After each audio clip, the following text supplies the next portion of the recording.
Este é o podcast Servo de Cristo. Neste episódio, Israel Mazakorati, Isaac Siksu e Marcos Amado continuam o bate-papo sobre cosmovisão, aprofundando um pouco mais nas questões bíblicas e teológicas sobre o tema. E estamos começando agora mais um podcast do Servo de Cristo. A temática cosmovisão tem sido o assunto destes nossos 3 episódios e da minha conversa com o professor Isaac Siksu e também com o professor Marcos Amado. É uma alegria estarmos juntos mais uma vez. Tudo bem com vocês? Olá, Israel. Muito bom estar com você mais uma vez. Uma alegria poder continuar esse nosso papo tão interessante. Aprendi tanto com vocês no último episódio, então certamente vou aprender mais. Então, minha alegria de poder estar aqui com vocês e é uma honra, de fato, poder, enfim, discutir esse assunto com vocês. Oi, Israel. Bom estar aqui com vocês. Tudo bom, Isaac? Vamos lá, mais um dia num assunto absolutamente importante. Uma alegria estar com vocês. O professor Marcos Amado, Isaac, falou no episódio anterior que nós estávamos entrando em águas profundas. Eu só espero que a gente consiga sair das águas profundas sem se afogar nas águas profundas, né? Que a gente volte para a superfície e consiga respirar um pouquinho, né? Gente, Isaac nada bem, então. Eu me debato bem, assim. Nada é outra conversa, né?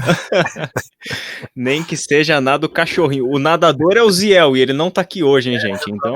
Pois é. Exatamente. Bom, nós falamos no episódio passado de um livro de super fácil acesso ao pessoal, escrito aí numa linguagem tremendamente acessível, tranquila, que foi publicado pela editora Vida Nova. O livro se chama Introdução à Cosmovisão Cristã, subtítulo Vivendo na Intersecção entre a Visão Bíblica e a Contemporânea, autores Michael Gorin e Craig Bartholomew. Nós temos na página 52 desse texto uma proposta de definição de cosmovisão, né? Quando nós nos propomos a definir palavras como cosmovisão, cultura e religião, nós estamos diante de um desafio tremendo, né? A quantidade de definições possíveis dessas 3 palavras é imensa, mas é difícil a gente partir para o assunto sem arriscar uma definição. Então a gente vai... Além do que, Israel, existem algumas sobreposições, né? Porque, principalmente quando você fala de cultura, de que maneira você... Acho que na prática nem dá mesmo, mas aqui nesse exercício é importante tentar fazer isso, obviamente. Exato. E aí, eles na página 52, eles arriscam uma definição que eles chamam de uma definição operacional de cosmovisão. Eles dizem assim: cosmovisão é uma enunciação das crenças básicas embutidas em uma grande narrativa compartilhada, as quais estão arraigadas em um compromisso de fé e dão forma e sentido à totalidade de nossa vida individual e coletiva. Na página seguinte, eles trazem uma constatação muito interessante sobre este compromisso de fé, e é interessante porque é uma narrativa compartilhada, né? Não é uma criação individual, mas isso tem a ver com um grupo, né? Então, existe um compromisso de fé onde a nossa vida está sendo construída dentro dessa grande narrativa, onde as nossas perguntas existenciais estão sendo feitas e respondidas, né, por esta narrativa na qual nós estamos vivendo e que nos toca na nossa vida particular, como a gente falou no episódio passado e vai ter um pouco de oportunidade para falar hoje aqui também. Mas eles trazem na página seguinte, no parágrafo final da página, um texto que eu acho muito significativo para servir de introdução para esse nosso episódio. Nosso coração, o âmago religioso de nosso ser, está voltado ou para o Deus vivo ou para um ídolo, e a grande narrativa em que vivemos é uma expressão dessa inclinação de nosso coração. Consequentemente, as raízes mais profundas das grandes narrativas e cosmovisões estão na fé religiosa, quer a fé esteja no Deus vivo, na capacidade humana ou em algum outro aspecto da criação divina, em um espírito impessoal que permeia o universo, ou em qualquer um da multidão de ídolos que os seres humanos fabricam. A gente fala que a Bíblia é o texto da nossa cosmovisão, o texto base da nossa narrativa, o texto base onde nós entendemos a realidade e onde nós construímos a nossa história. Este mesmo texto bíblico fala do começo ao fim da idolatria e do seu problema, né? Nas partes centrais da narrativa bíblica, a gente percebe que idolatria sempre foi um assunto que está presente ou explicitamente ou nas entrelinhas a idolatria está lá. A pergunta que eu quero fazer para vocês é a seguinte: já que cosmovisão, já que narrativas têm a ver com essa inclinação do nosso coração, ou para Deus, ou para ídolos, ou um ídolo, de que maneira a Bíblia, a palavra de Deus, pode ser entendida por nós cristãos como, ou até mesmo, lida por nós cristãos, como este texto que forma uma grande narrativa que volta o nosso coração para o Deus vivo? Eu acho que quando você parte da convicção de que a escritura ela é revelação, então eu acho que a gente começa a construir a partir daí. A narrativa que nós extraímos da escritura, ela tem um peso autoritativo, ou ela tem um peso bastante profundo a nós cristãos, porque nós partimos da convicção de que a escritura é revelação divina, não é uma invenção humana, não é algo que alguém inventou, mas é um movimento de Deus. Então, se é um movimento de Deus, é o próprio Deus, então, nos explicando ou nos dando os elementos que nós temos, ou nos dando os elementos necessários para que a gente possa conectar esses pontos, da realidade. Então, eu acho que a escritura como revelação, eu acho que ela assume esse lugar. É bem verdade que existem várias abordagens em relação à escritura como narrativa, escritura como texto antropológico, escritura como história, escritura como biografia religiosa, escritura vista de diversas maneiras. Mas, visto que nós estamos aqui no campo do chamado conservadorismo teológico, nós entendemos a fé cristã como uma fé que é a partir da revelação divina, então, entender a escritura como revelação é o início, é o primeiro ponto, é o primeiro start aí da nossa percepção da narrativa da cosmovisão cristã. Uhum. Marcos, quer acrescentar alguma coisa nessa ou posso fazer outra pergunta? Na verdade, eu tenho uma pergunta para você, Israel, em cima disso. No que você leu do Gorin, ele, para definir cosmovisão, ele usa a palavra fé. E ele não está falando que ele está fazendo uma definição somente para a cosmovisão cristã. Então, o pressuposto dele é que todas as cosmovisões possuem elementos de fé. É isso? Aqui, pelo que eu tô lendo na página 53, é interessante porque, de alguma forma, a cosmovisão traz um elemento da aceitação, né? Traz um elemento de alguma maneira, você está construindo sua narrativa em cima de alguma coisa que você foi levado a crer naquilo, né? Que de alguma coisa você confia naquilo, você deposita uma confiança naquilo, né? Eu citei no episódio passado o texto do Alistair McGrath, e ele fala justamente sobre este conflito entre a busca por sentido dentro da fé cristã, dentro do cristianismo, e a busca por sentido do nosso mundo contemporâneo na ciência, né? Então é interessante porque da ciência brota uma narrativa, uma grande narrativa, né? Essas respostas que a gente leu no episódio anterior sobre quem é o ser humano, qual é o seu destino, tal, nós somos, pela narrativa da ciência, ou por uma das narrativas da ciência, levados a crer que este ser humano, na verdade, é um ser que não tem nenhum sentido, né? Que a história não tem sentido, que tudo acaba na morte, que tudo é um acidente, e etc e tal.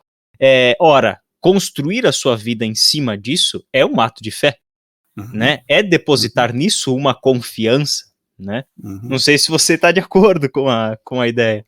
Sim, eu acho que é justamente por isso, porque nós temos que... Acho que é muito importante termos em mente que quando nós falamos de cosmovisão, um dos grandes erros que talvez cometamos é pensar que quando a gente fala de cosmovisão cristã, nós estamos embutindo o elemento fé, e quando nós falamos, por exemplo, de uma cosmovisão humanista, materialista, nós não estamos incluindo aí o elemento fé. Mas tanto em um como o outro, a fé entra no sentido, exatamente aí como você está falando, de que tem que partir de algum ponto em que você não tem os elementos necessários para provar que aqueles fundamentos sobre os quais você está construindo a sua narrativa, a sua cosmovisão, é absolutamente comprovável, entre aspas, da perspectiva da ciência. Uhum. É por isso que o Leslie Newbigin, naquele livro O Evangelho em uma Sociedade Pluralista, ele tendo trabalhado na Índia durante 20 e tantos anos, sendo um bispo anglicano e voltando para a Inglaterra, ele teve um choque tremendo, porque ele viveu numa sociedade onde a espiritualidade sai pelos poros de todo mundo, a Índia, e depois volta para a Inglaterra, mas o que o surpreendeu bastante, eu gostaria de recomendar muito esse livro, é perceber quanto a fé, não a fé em Deus, mas a fé em várias outras coisas, estava presente nessa cosmovisão materialista, secular ou humanista, como quisermos chamar, e que muitas vezes eles não percebiam o quanto eles estavam se apoiando na crença, na fé, para poder justificar a sua própria cosmovisão, né? Então, por isso que me chamou a atenção essa definição do Gorin, porque vai bastante nessa direção. Perfeito. Agora, eu tenho uma pergunta aqui que eu queria, não sei se eu devo apimentar mais do que... ninguém produz nada ab ovo, né? Ninguém produz nada do nada, né? O único que cria do nada é o Senhor. Agora, vocês não concordam comigo, ou isso está na mesa, vocês podem discordar também, o fato de, quando o Gorin ele apresenta essa definição e ele usa essa ideia de fé, ele já não está partindo de alguns pressupostos? Eu vejo pelo menos 2 pressupostos intrinsecamente cristãos aí nessa definição dele. O primeiro deles é o da Imago Dei, seres espirituais vão produzir espiritualidade.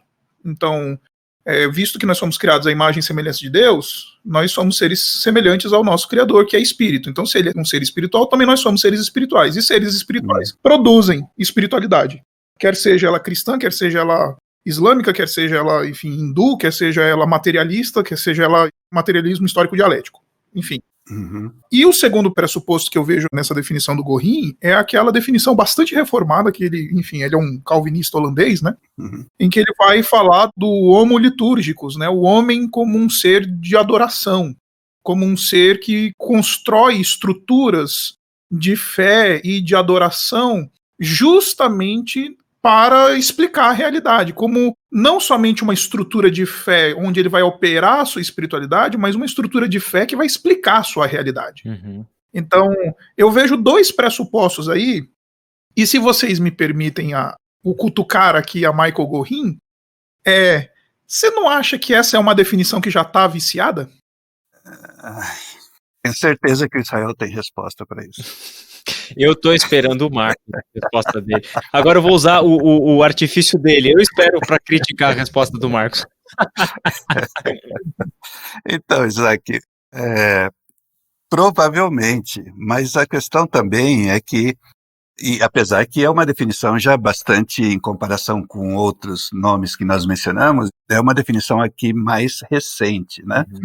E eu acho que sim, ele está partindo desses pressupostos, mas eu não sei se dá para a gente fugir muito disso, porque às vezes você pode inverter as palavras, criar outras, né, introduzir novos elementos, mas no final das contas, acho que ele está falando de uma fé espiritual e de uma fé materialista. Na verdade, acho que existem essas 2 coisas. E baseado nisso, tanto aquele que crê como aquele que não crê é influenciado por diferentes cosmovisões. Agora, por outro lado, eu sei que ele, e ele fala em quase todos os seus livros, o doutorado dele foi em cima do Leslie Newbigin, e o Leslie Newbigin já dava alguns elementos dessa definição nos livros dele. Então, pode ser que uma boa parte do que ele está falando seja influenciado pelo que o Leslie já tinha dito, e daí estamos falando de uma definição dos anos 80, mais ou menos, dos anos 90. Ok. Eu também acho, Isaac, eu volto naquele seu ponto inicial, nós não criamos do nada, né? Nós sempre estamos nos baseando e subindo nos ombros dos nossos antecessores que nos conduziram pelo caminho aí. Mas eu acho que ela é tremendamente prática para nós que vamos lidar com cosmovisão cristã. Ela continua sendo relevante nesse ponto, né? E eu estava pensando que, no ponto inicial, o primeiro ponto que você levantou sobre a definição dele, eu estava pensando num argumento que eu acho fantástico do Tolkien, quando ele fala que uma das expressões mais magníficas que nós temos da imagem de Deus em nós é que nós somos co-criadores. Só somos capazes de criar histórias porque Deus é um contador de histórias, né? E se nós estamos falando que cosmovisão, ela traz, né, na sua expressão, o contar, o enunciar uma narrativa, né? Isso tem a ver com a capacidade humana de não só contar histórias, mas de criar histórias, né? De criarmos narrativas, de, a partir de perguntas existenciais, criarmos uma narrativa para dar sentido e dar conta do todo, né? E daí também emerge um ponto interessante, porque nós falamos no episódio passado que da cosmovisão emergem valores, né? Então, o valor e este valor, a ética, a conduta, o comportamento, tudo isso vem de uma cosmovisão. Agora eu volto naquele ponto da ciência, porque é curioso, porque do ponto de vista de uma cosmovisão, a partir de uma visão científica, puramente racionalista e científica de mundo, a gente está num problema com relação à ética e à conduta, porque a ciência é moralmente cega, né? A ciência não nos dá valores, né? E esse é um argumento interessantíssimo que o Alistair McGrath traz no seu livro. Né? Ela não é capaz de dizer o certo e o errado, ela explica como as coisas são, mas ela não é capaz de dizer se deveria ser assim ou se não deveria ser assim, né? Se é correto ser assim, se não é correto ser assim. Ou seja, nós continuamos dependendo de uma narrativa que esteja para além disso, né? E toque aquilo que é o transcendental e aquilo que para nós, como o Isaac muito bem colocou, a partir de uma fé em uma história cuja origem é uma revelação e não meramente uma criação humana. Que esse é o nosso ponto de partida de fé para as escrituras, né? É por isso que eu tô tocando nisso daqui, Israel. De novo, eu tô provocando essa definição do Gorin, porque eu acho que o Gorin, quando ele faz a definição de cosmovisão, ele me parece que ele já está em alguns passos avançados, ele já está mais lá na frente, entendeu? Ele já andou algumas milhas nessa jornada aí da discussão. De novo, concordo com ele. Como você, também sou um dos professores aqui no seminário na matéria de cosmovisão e uso o texto do Gorin para ensinar cosmovisão no nosso seminário. Agora, a minha pergunta, ela tenta levantar a questão das pressuposições.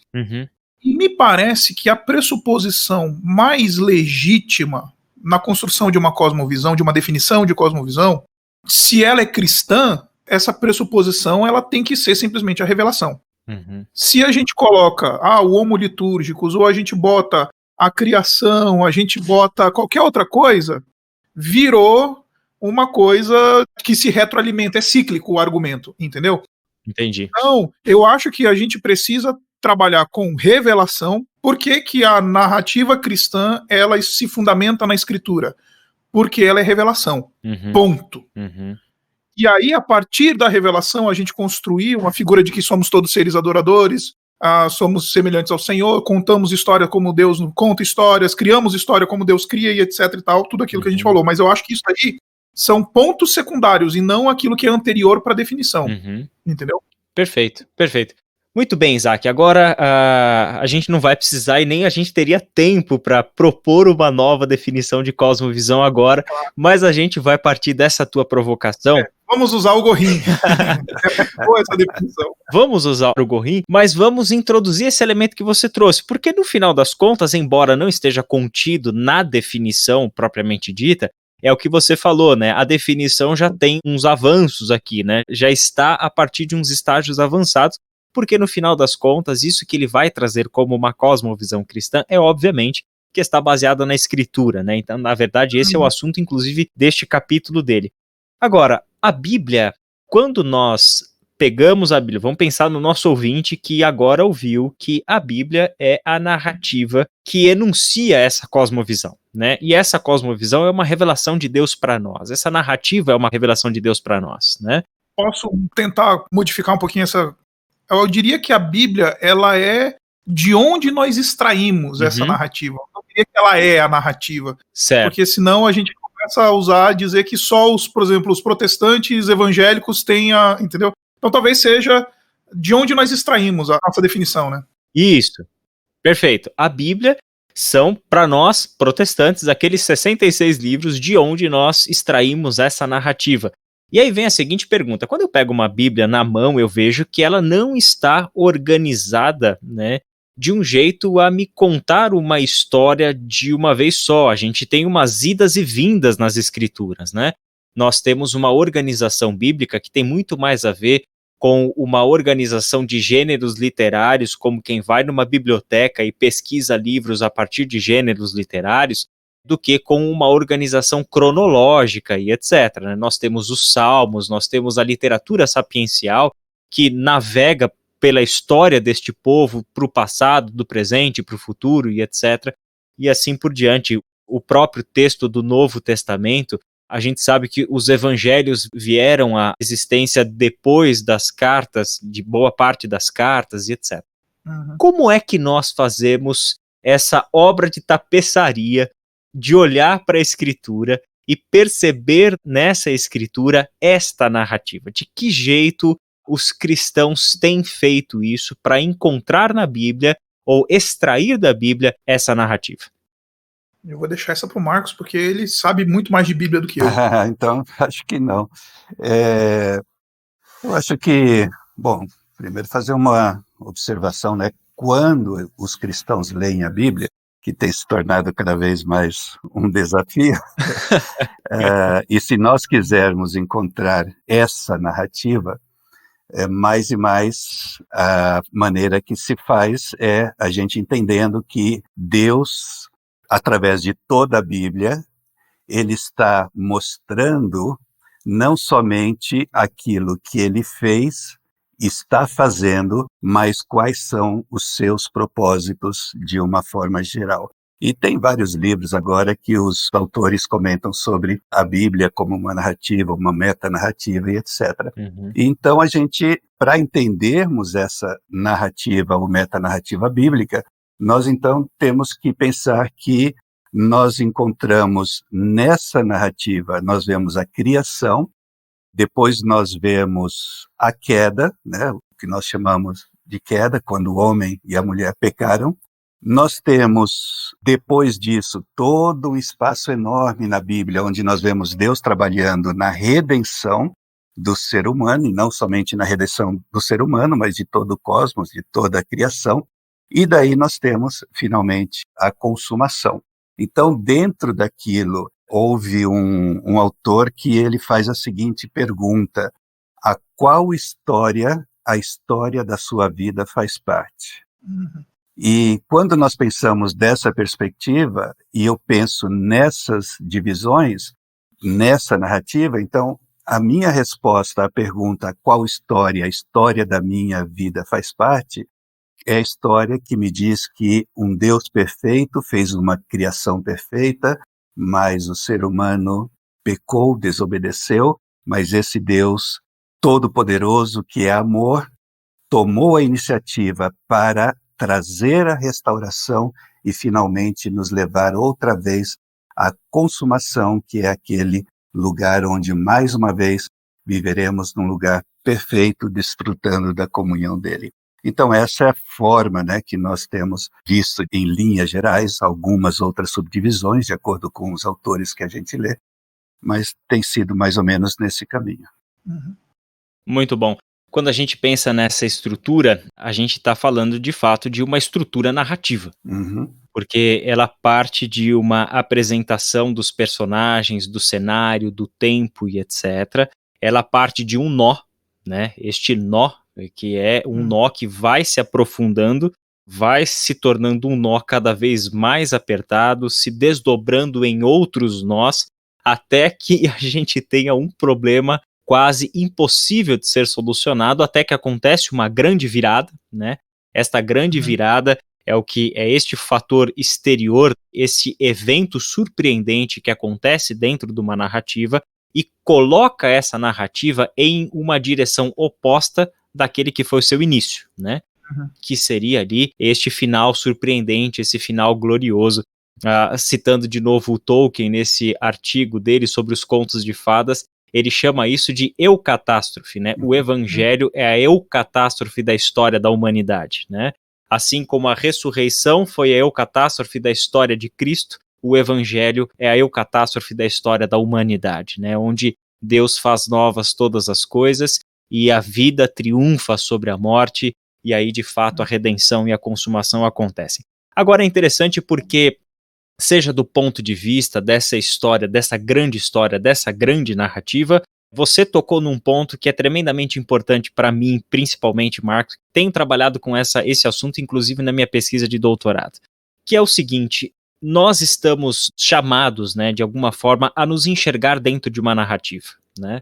A Bíblia nos faz esse convite, as histórias bíblicas nos fazem esse convite.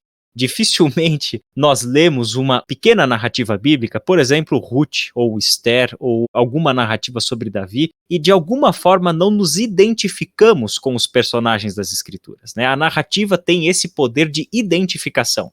É como se, diferente de uma fala proposicional, em forma de tese, em forma mais doutrinária, de um ensino direto, a narrativa ela traz na sua própria forma um convite para que a gente entre dentro dela, né, e nós nos pensemos a partir da sua estrutura interna, né, da sua realidade. E o que é curioso é que todas as narrativas que nós conhecemos aí, ela sempre está se perguntando pelos pontos extremos da história, a sua origem e o seu destino, né? Então a Bíblia começa com uma história de um Deus que criou todas as coisas. E aqui a gente tem um ponto conflitante com diversas outras narrativas, né? Porque como essa criação aconteceu, que Deus é esse que criou, como criou, com que propósito criou, é que nós já começamos os nossos problemas de conflitos com outras narrativas e com outras histórias. Marcos, você que tem bastante experiência nessa área de missão, tanto do ponto de vista acadêmico, quanto do ponto de vista de atuação ministerial, como que é para você, como que é para a fé cristã lidar com esse inevitável conflito de cosmovisões e de narrativas? Bom, primeiro, o óbvio, é cada vez um desafio cada vez maior, principalmente, eu creio que por conta da forma que nós cristãos estamos sendo pressionados pelas tantas outras diferentes narrativas que existem, e dentro disso, quando a gente começa, alguém chama isso de encontro de cosmovisões, quando eu, como cristão, que acredito nessa narrativa de que esse Deus pessoal me criou a sua imagem e semelhança, e eu me encontro com um humanista que acredita que ele é fruto, entre aspas, simplificando muito, do acaso, então isso daí é um choque de perspectivas, é um choque de visões, e isso vai acontecer aqui no Brasil como se eu estivesse lá no Marrocos ou em outros lugares da Ásia, do Oriente Médio e da África. Então, à medida que nós vamos tendo essa plena convicção de que a narrativa bíblica realmente responde a todas as perguntas que formam a cosmovisão, isso me permite com que, sobre esta segurança, eu possa ter esses encontros missionários, que é quando alguém que pertence à história da narrativa cristã se encontra com alguém que pertence à história da narrativa secular, ou da narrativa muçulmana, ou da narrativa budista, entende que nessa conversa o nosso papel é apresentarmos o arrependimento em Cristo Jesus. Então, isso só vai acontecer à medida que nós estamos realmente cientes e certos e convictos de que, de fato, eu não somente pertenço a essa narrativa bíblica, como eu creio nessa narrativa bíblica. Mas o que eu tenho percebido é que, à medida que nós vivemos a nossa vida no nosso cotidiano, e também aqueles de nós que saímos como missionário, pelo fato de nós vivermos em um mundo onde enfatiza muito a questão do pluralismo, a nossa cosmovisão cristã tem se tornado algo cada vez menos definido. E isso tem trazido uma série de questões e uma série de problemas, não somente para a existência e a vida da igreja, como também para atender ao grande mandamento de Jesus de ir por todo mundo e pregar o evangelho a todas as criaturas. Então, obviamente, existem muitos aspectos, mas eu gostaria de destacar principalmente esse. Até que ponto nós, vivendo no mundo em que nós vivemos, estamos sendo influenciados por essas outras narrativas, essas outras cosmovisões, que faz com que nós, cristãos, façamos com que a nossa narrativa seja cada vez mais influenciado por todas essas narrativas que estão ao redor de nós. Isaac, deixa eu levantar uma questão aí, porque se nós estamos vivendo essa realidade, seja como o Marcos falou, né? Conflitos de cosmovisões, seja aqui no nosso quintal, né? De uma cidade a 30 quilômetros de distância da gente, ou seja, lá do outro lado do mundo.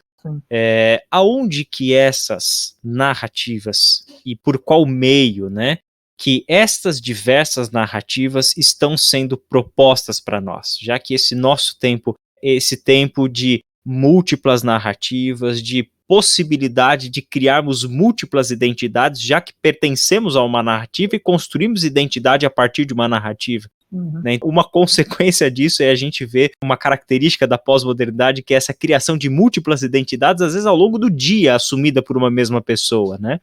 De que maneira isso tudo está sendo comunicado pra gente? Pelo Netflix.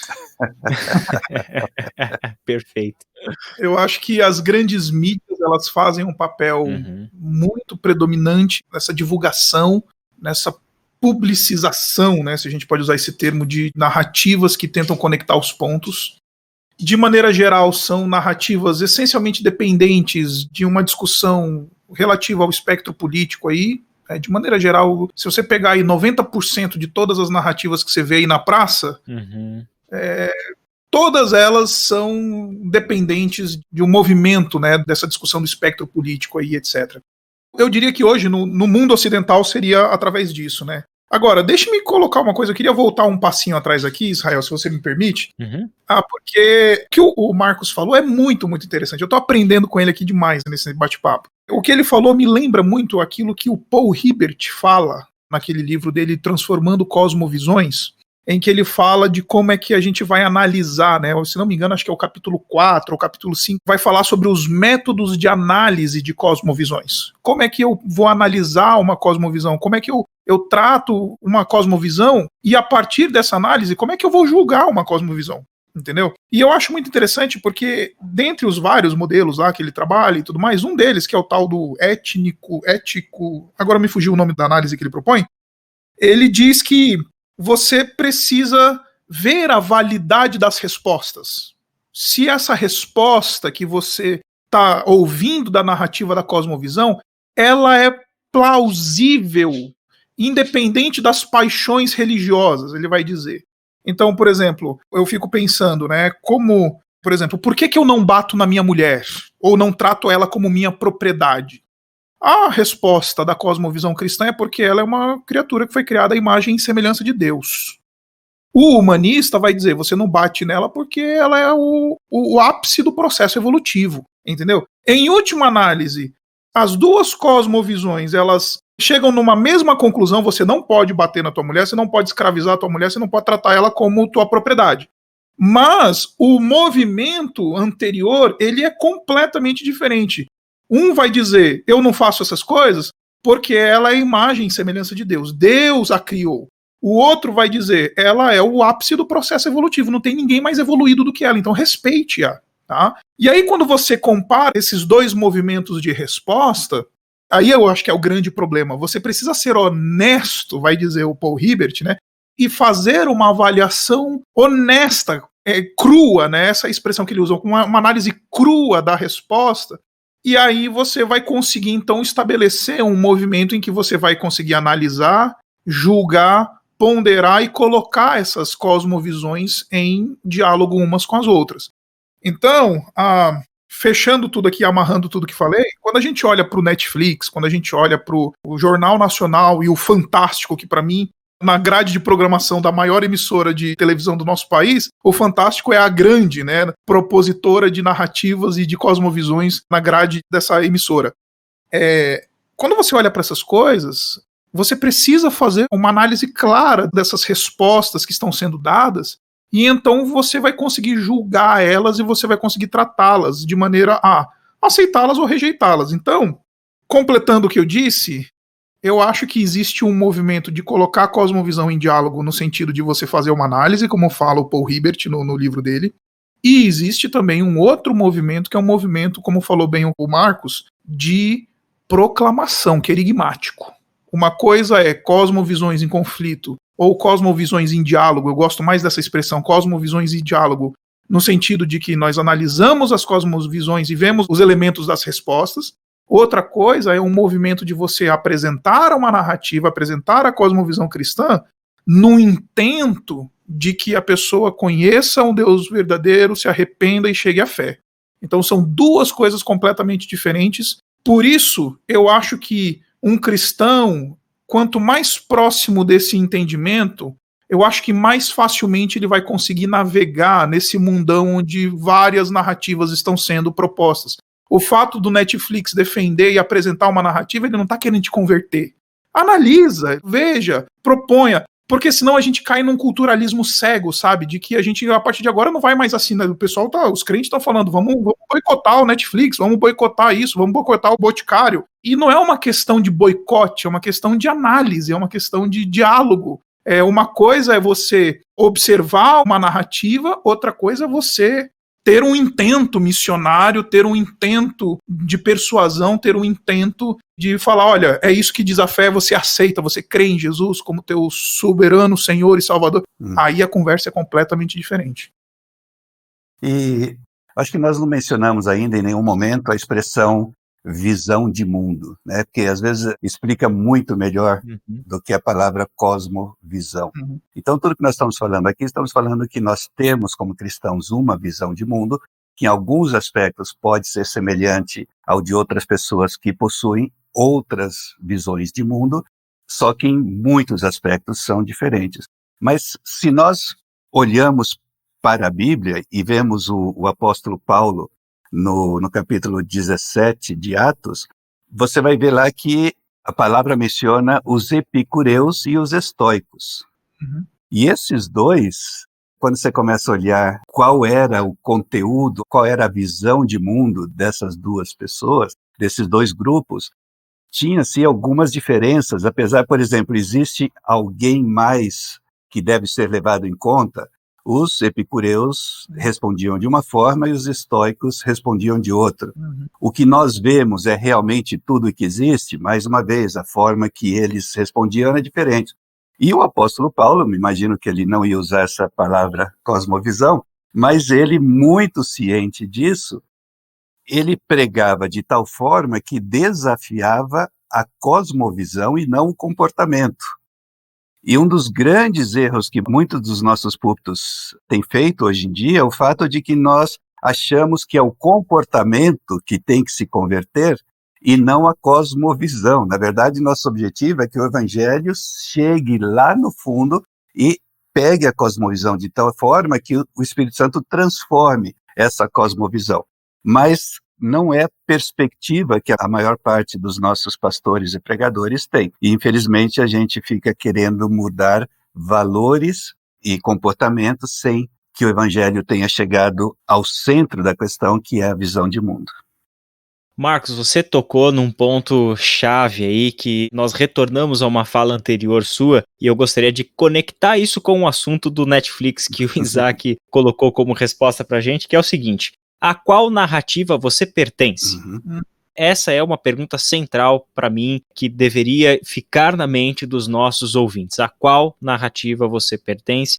a partir de qual narrativa a sua história está sendo construída. Os seus valores estão emergindo, a sua conduta está sendo avaliada, né, repensada. A partir de qual narrativa a sua esperança está se baseando e assim por diante. Esse é um ponto interessante porque quando Paulo escreve para os Colossenses, e eu faço essa conexão com a citação dos pensadores epicureus e estoicos que você mencionou, no capítulo 2, ele escreve o seguinte a partir do verso 6, leio na NVI, e não é a tradução do Isaac, é a nova versão internacional essa. Não é a minha tradução, tá, gente? A minha tradução é NVI 1, a sua é NVI 2. Portanto, assim como vocês receberam Cristo Jesus, o Senhor, continuem a viver nele, enraizados e edificados nele, firmados na fé como foram ensinados, transbordando de gratidão. Tenham cuidado para que ninguém os escravize a filosofias vãs e enganosas que se fundamentam nas tradições humanas e nos princípios elementares deste mundo e não em Cristo. Interessante, né? Aonde que a sua vida está sendo fundamentada? Né? Nos princípios e tradições humanas presentes deste mundo e criados por este mundo que está numa história de queda, né? Ou nós estamos enraizados e firmados, fundamentados naquele que é o Cristo e que já o reconhecemos como Senhor, como o soberano sobre as nossas vidas. Essa é uma imagem linda que Paulo propõe, porque ele fala do continuar a viver nele, enraizados, o crescimento para baixo, né? E edificados, né? O crescimento para cima, né? Então, a vida ser construída a partir daquele que é o Evangelho de Deus, que é o próprio Cristo encarnado, que veio a este mundo, morreu, ressuscitou, e agora, né, nos traz de volta para dentro da narrativa de Deus, por este convite ao arrependimento, à prostração, ao reconhecimento do seu senhorio e da sua graça e da sua paz que agora está estendida a nós. Eu faço uma citação também do texto que eu mencionei no podcast anterior, do livro do Ennio Miller, página 189, que ele traz exatamente esta ideia do pertencimento a uma narrativa, né? Viver na realidade presente do nosso mundo, sustentados e sustentadas pela narrativa bíblica. Essa narrativa nos abre o sentido profundo deste presente, no mesmo momento em que o vincula ao seu passado e ao seu futuro. E assim, a narrativa bíblica acolhe a nós próprios dentro de si. Nos tornamos parte dela. Nela temos nosso lugar pessoal e intransferível. A nossa história de vida é trazida para dentro da narrativa bíblica quando a narrativa bíblica é trazida para dentro da nossa história de vida.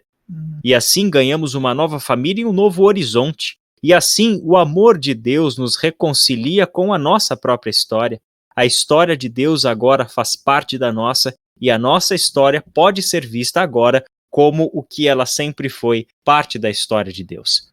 É a partir da consciência deste pertencimento à história de Deus, que acontece pelo reconhecimento de Jesus como o Cristo e Senhor, é que nós podemos ter esta base sólida, Isaac, para servirmos de referência de análise para todas essas outras narrativas que nos estão sendo propostas. E é o interessante que você falou, nenhum outro meio conta mais, melhores e da melhor forma possível histórias do que o cinema, né? É ali que as narrativas estão nascendo a partir de demandas do nosso próprio tempo, do nosso novo mundo e também, e isso é um ponto a ser chamado a atenção, né? Moldando realidades, né? Exatamente. Existe uma retroalimentação aqui naquilo que o cinema faz, né?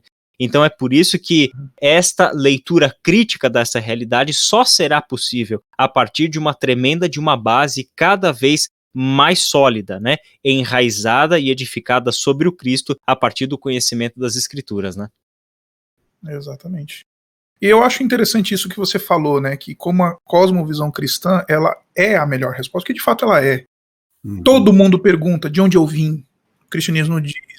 A resposta que eu tenho para você é que você tem um criador. Todo mundo não precisa ser crente evangélico para ver que o mundo tá de cabeça para baixo, que o caos entrou na realidade. De onde é que vem isso? O que é que explica isso? A resposta cristã, quando traz o capítulo da queda, responde isso com mais propriedade e explica todos os elementos que nós vemos na realidade. Esse aspecto de esperança, de indagação esperançosa com relação a um mundo melhor e etc e tal, que o pessoal fala de utopia no mundão aí, é a tradição cristã que responde apresentando o conceito de redenção que explica melhor isso. E no que diz respeito a esse propósito da vida, para onde é que eu estou indo? De onde eu vim e para onde vou, né? São os dois pontos das grandes indagações existenciais. É o cristianismo que vai oferecer, né, uma resposta sólida, dizendo há uma esperança, há uma consumação, há algo que vai, enfim, finalizar. Não estamos num movimento cíclico em que estamos entregues ao acaso, mas há um início, um meio e um fim. Então encha-se de esperança. É uma mensagem muito, muito preciosa, a narrativa cristã, porque ela é realista, ela lida com a realidade de fato como ela não nega a realidade, mas ao mesmo tempo ela é esperançosa, porque ela termina dizendo há esperança, né? Encha-se de esperança. Você que está, voltando no episódio passado, angustiado com a realidade, essa angústia vai encontrar um fim numa consumação futura, né? Então, isso daí é algo espetacular, belo, enfim, é de encher o coração, e eu espero que isso esteja, enfim, abençoando aí os nossos ouvintes. Amém, amém.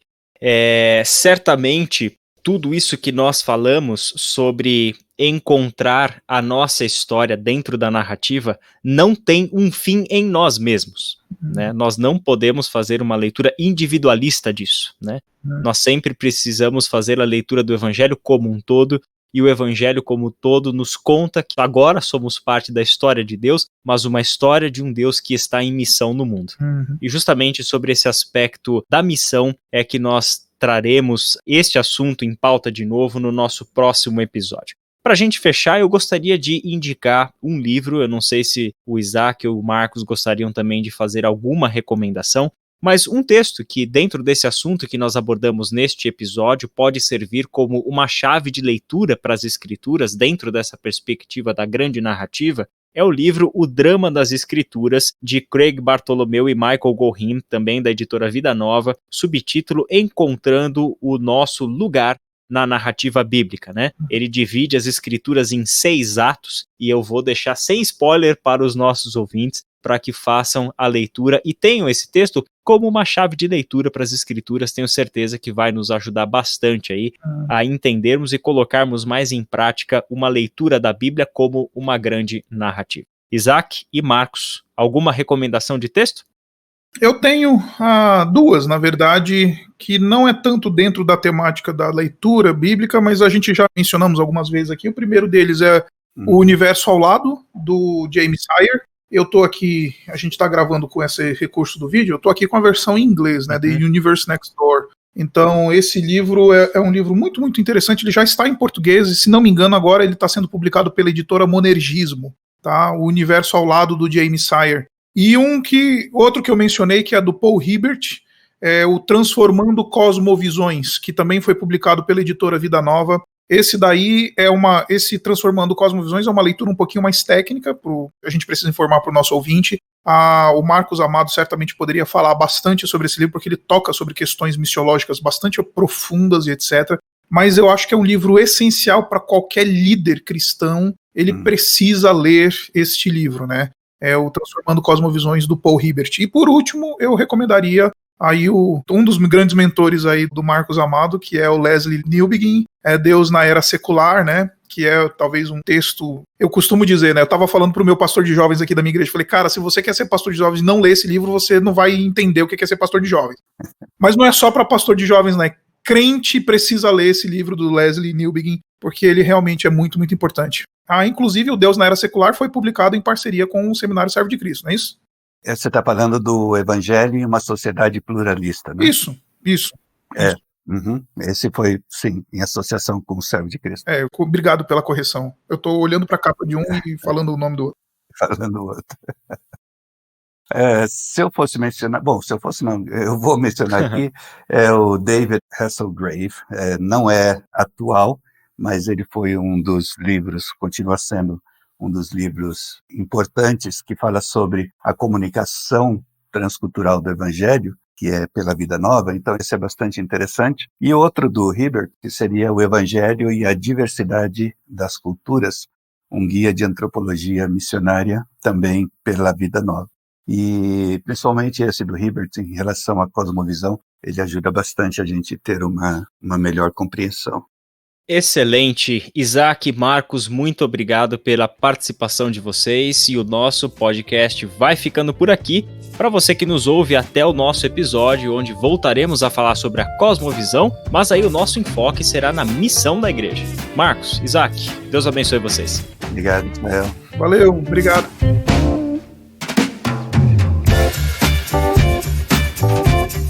Você escutou o podcast Servo de Cristo. Para mais informações, acesse o site www.servodecristo.org.br.